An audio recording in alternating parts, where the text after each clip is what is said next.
Ребятки, всем привет! Вы на канале Жамитис-влог. Сегодня я хочу поговорить с вами о важной новости. Вы знаете, что Земля скоро погибнет? Где-то в 3018 году. И люди уже хотят перелететь на Марс.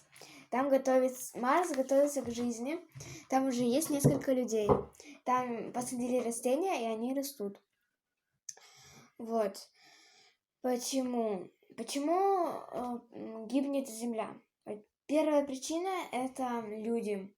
Люди сами виноваты. Вторая причина – вулканы.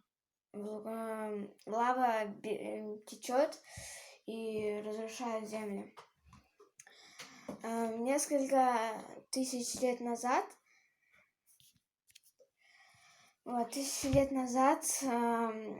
сейчас в городе Сиране, нет, я не в городе Сиране живу, если честно. Вот я знаю, что там вообще было болото, но там до сих пор очень много полезных ископаемых. Наверное, там были какие-то джунгли. Если вы знаете, то полезные ископаемые, например, уголь, он делается, когда деревья опадают, он так скручивается все и превращается в уголь. Вот. Вот, и сейчас Земля скоро она полностью расколоется.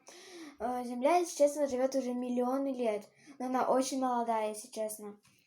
Вот. Мой главный вопрос, как все это создалось? Земля сейчас колется на части, вот.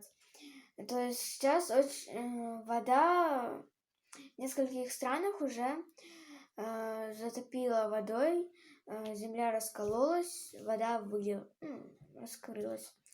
Вот. И поэтому я хочу сказать одно. Хватит загрязнять природу.